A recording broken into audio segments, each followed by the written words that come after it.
Olá, pessoal, tudo bem? Nós vamos falar um pouquinho sobre reações múltiplas.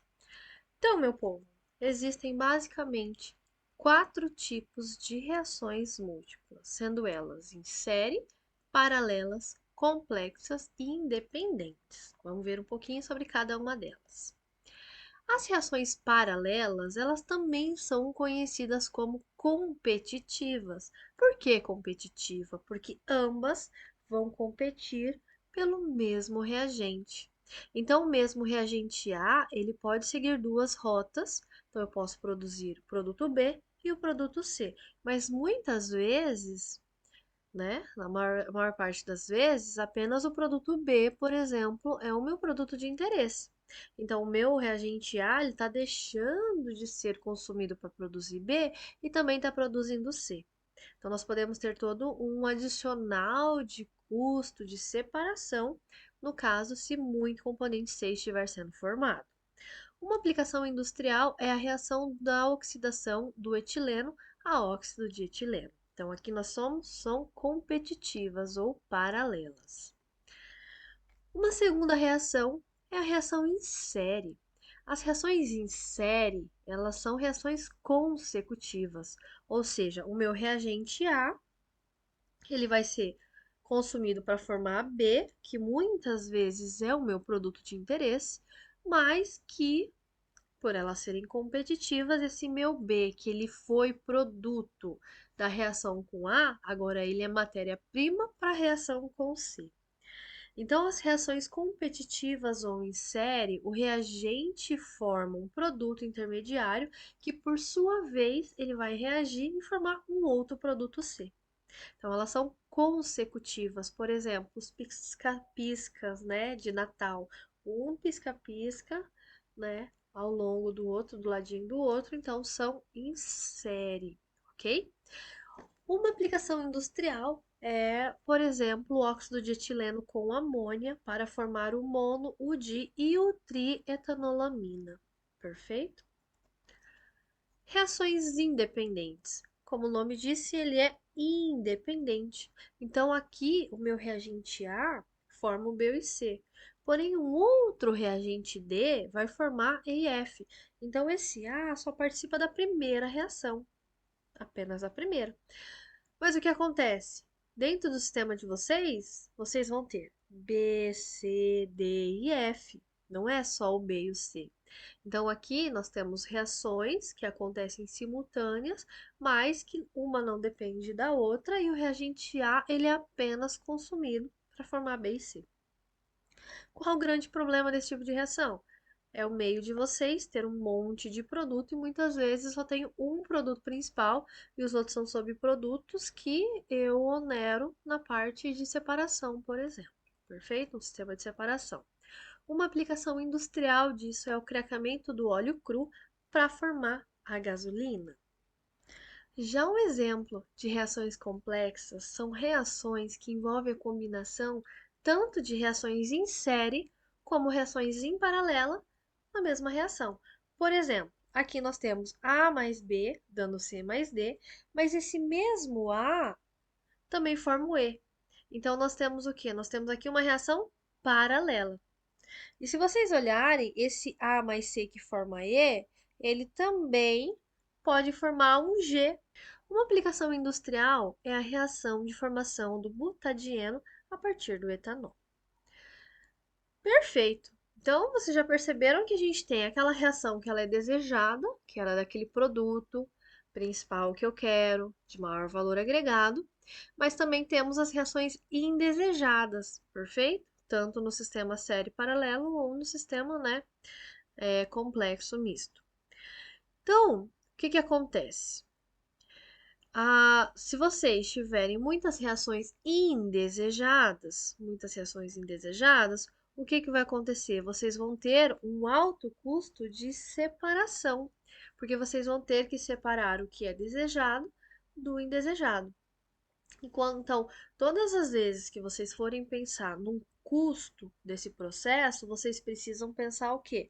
no custo do reator e no custo do separador. Então, o ponto ideal vai ser aonde? Vai ser onde eu tenho intersecção entre esses dois custos e o meu custo total é o menor, ou seja, eu não preciso de um processo de separação muito oneroso e muito caro. Perfeito? Então, agora a gente vai falar um pouquinho sobre a seletividade. Perfeito? A seletividade, então, ela vai ser o quê? Ela vai ser uma razão entre a velocidade de formação de D e a velocidade de formação de U. Ou seja, a minha seletividade ela vai estar me mostrando o quê? O quanto, né, eu vou estar formando do meu produto desejado com relação ao meu produto indesejado. Então, quanto maior a minha seletividade, mais produto desejado eu estou formando. Quanto menor a quantidade de produtos desejados estou formando. Perfeito? Seletividade. A seletividade instantânea, vejam, é em R, velocidade de reação. Agora, quando vocês estiverem falando em vazão ou número de mols, nós vamos ter quem? Seletividade global. Então, vai ser o quê? Para o sistema contínuo, né? Vazão molar, então vazão molar da desejada pela indesejada, e quando for batelada, número de mols da desejada pelo número de mols da indesejada. Rendimento. Então, aqui, todas as vezes que a gente estiver falando de reações múltiplas, eu vou ter uma conversão em várias etapas, em várias partes do processo, perfeito? Se a minha reação em série ela tem 3 reações consecutivas, eu vou ter o X em todas as 3. Então, aqui, quando a gente fala em reações múltiplas, é muito comum a gente trabalhar com rendimento. Perfeito? No lugar de vocês tratarem em X diretamente, né? Em conversão. Então, o rendimento, ele vai ser o quê? Ele vai ser dado em termos de velocidade da reação ou vazões. Então, eu posso ter dois. Rendimento instantâneo, certo? Assim como a seletividade instantânea era em termos de velocidade da reação em R, o rendimento instantâneo é também. Só que vejam bem, quando a gente falava em seletividade, ele era RD por RU, perfeito? Então, era desejada pela indesejada. Isso é seletividade. Agora, se eu quero rendimento, eu estou falando do tanto que eu formei da desejada com relação a quem? Ao R do reagente limitante. Então, aqui é RA. Perfeito? Na seletividade era RD por RU e no rendimento é RD por RA. Perfeito? Já o rendimento global, ele vai ser o quê? Ele vai ser número de mols do desejado ou vazão molar do desejado dividido pelo quem? Dividido pela diferença entre o que entrou e o que saiu, tanto em número de mols para o batelada quanto para a vazão, né, para vazão molar por um escoamento contínuo. Perfeito? Show de bola! Então, uma das partes principais dessa parte da matéria, né, o coração dessa parte da matéria é o quê? É vocês olharem uma reação que está acontecendo, uma reação em paralelo, por exemplo, e, de acordo com as suas características, o que? Propor sistemas nos quais vocês conseguem maximizar a produção do desejado e minimizar o indesejado. Então, o que a gente vai fazer? Nós vamos otimizar as condições operacionais, concentração, temperatura e volume, por exemplo, e também vamos selecionar o tipo adequado de reator. Gente, isso é extremamente importante. Eu já vi várias provas de ENAD com esse conteúdo. Inclusive, vocês irão revisar essa parte do conteúdo lá em simulação, ok? Então, vamos lá. Tem uma reação, né? Uma reação paralela, né? Uma reação competitiva. Eu tenho A formando D, do meu desejado, porém esse A também forma o meu U, o meu indesejado. Então, a minha lei de velocidade vai ser o quê? RD igual a KD vezes o C de A alfa 1, da reação 1, porque eu não sei se ela é de primeira ordem, se ela é de segunda, se ela é de terceira, eu não sei. Então, ela é alfa. E eu tenho RU, que vai ser KU, né? KU, C de A elevado a alfa 2. Perfeito? Então, o meu RA vai ser quem? O meu A participa da reação 1 e 2. Então, o meu RA vai ser quem? Desejada mais indesejada.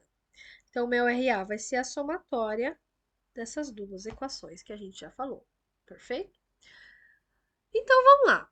Se eu quero maximizar o meu produto desejado de uma reação em paralela, eu vou utilizar quem? Eu vou utilizar a minha propriedade da seletividade. Perfeito? Então, a minha seletividade, quanto maior for esse valor da minha seletividade, mais produto desejado eu estou produzindo.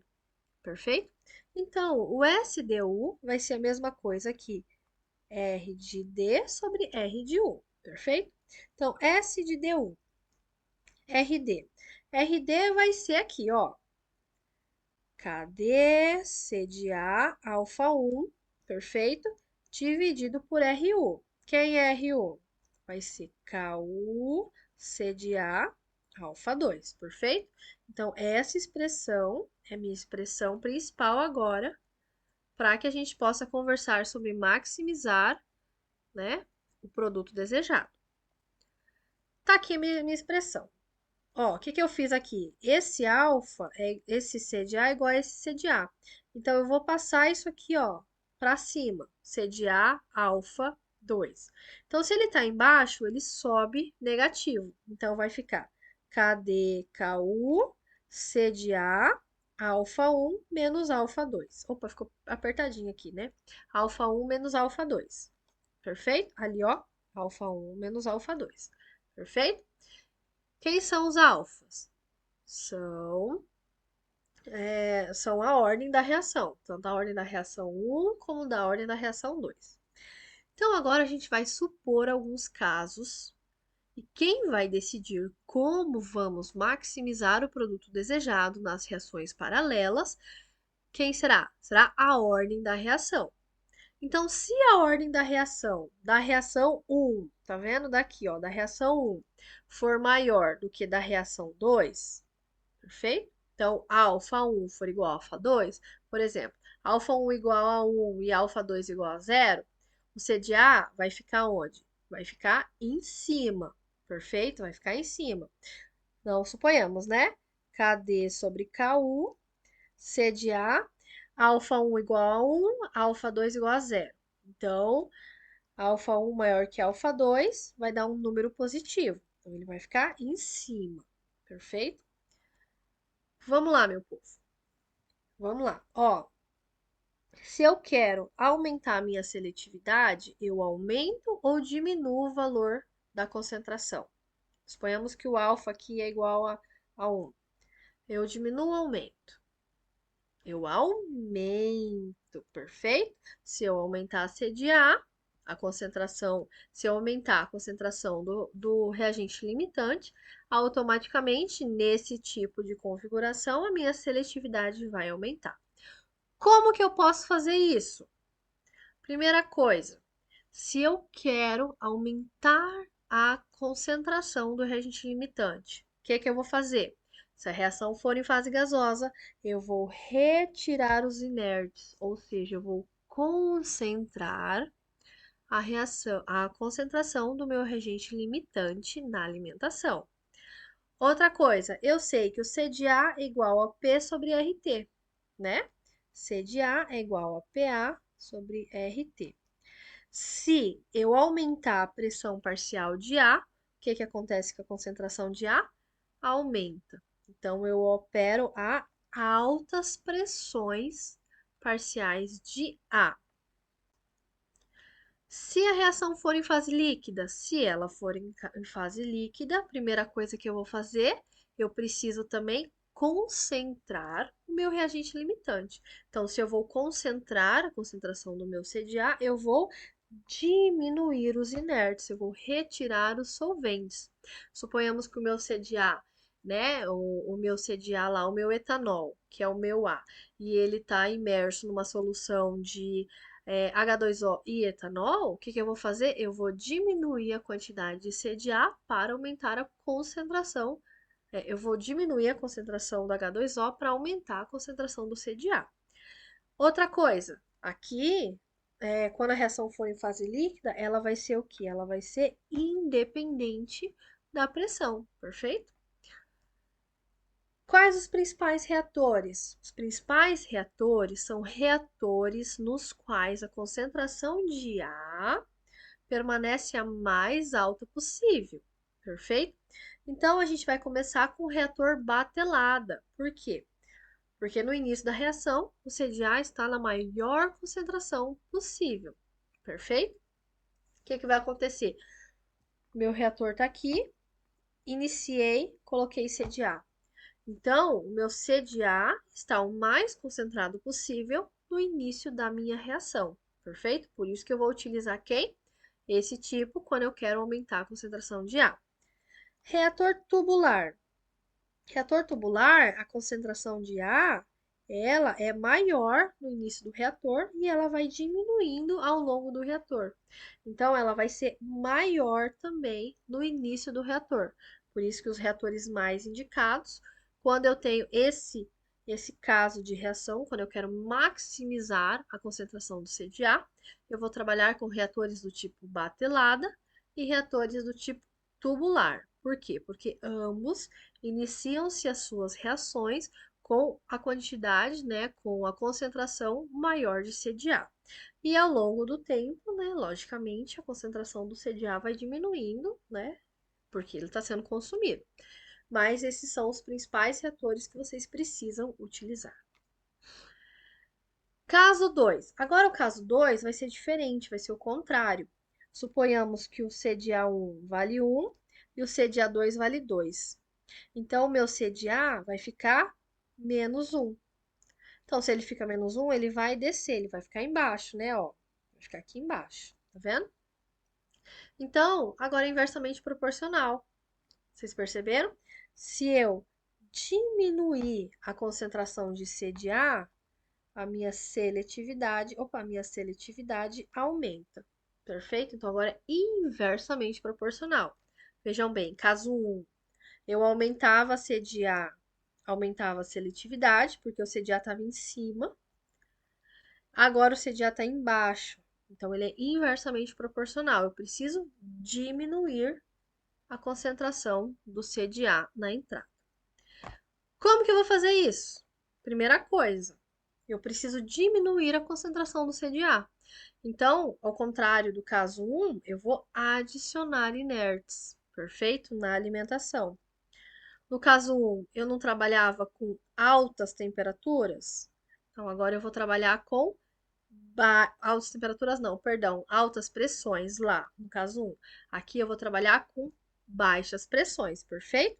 Se o P diminui, o C diminui também, perfeito? Se ele for fase líquida, eu vou adicionar inertes, eu vou deixar ele mais diluído, então eu vou entrar com uma quantidade de solventes maior. E se ele for fase líquida, ele também, novamente, é independente da pressão. Perfeito? Então, são dois casos, inversamente, são casos contrários. Caso 1, eu vou aumentar a concentração do CDA.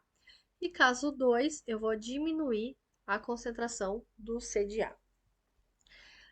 Qual reator que vocês iniciam a reação com a menor quantidade, com o menor valor do CDA?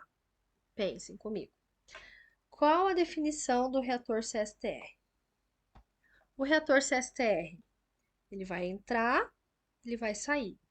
Só que pela definição dele, por ele ser completamente misturado, o que a gente fala? A gente fala que essa concentração de saída aqui é a mesma concentração dentro do reator.